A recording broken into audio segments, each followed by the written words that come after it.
Vendimi i Gjykatës Supreme paraqet një konfirmim në lidhje me atë që kemi thënë si Instituti i Kosovës për Drejtësi, se vendimi i Këshillit Prokurorial të Kosovës në rastin konkret ishte një vendim arbitrar dhe i kundërligjshëm. Ishte një vendim i cili ishte nxjerrë në një mbledhje që nuk ishte quorum për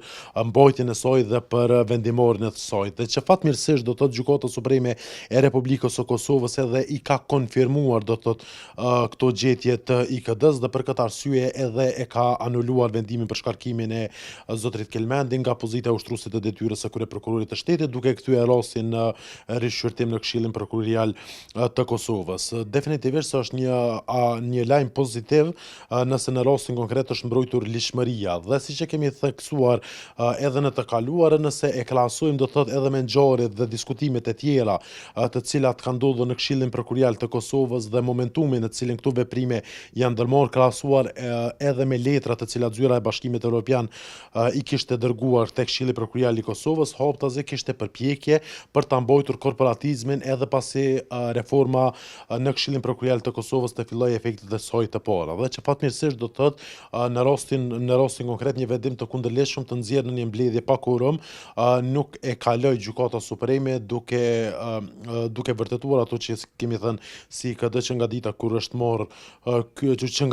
është marrë ky vendim, duke anuluar këtë vendim dhe duke kthyer rastin për rishqyrtim me të gjitha sqarimet se si duhet të veprohet më tej për Këshillin Prokurorial të Kosovës. Juridikisht, zotri Besim Kelmendi sot është ushtrues detyre i kryeprokurorit të shtetit. Për shkak se vendimi për shkarkimin e tij nga kjo pozitë është anuluar, ndërsa ai ka vendim me të cilin është zgjedhur në pozitën e ushtruesit të detyrës së kryeprokurorit të shtetit. Për këtë arsye nuk e di sot se si është vepruar praktikisht brenda ambienteve të sistemit prokurorial të Kosovës, mirë po juridikisht ai sot është ushtruesi i detyrës së kryeprokurorit të shtetit dhe që haptazi edhe nënkupton se ndonse do thotë gjykata nuk është lëshuar me pasojat juridike të çështjeve e tjera përkitazi me këtë situatë, mirë po që ka theksuar se vendimi për shkarkimin e ushtruesit të detyrës së kryeprokurorit të shtetit ishte një vendim i kundërligjshëm.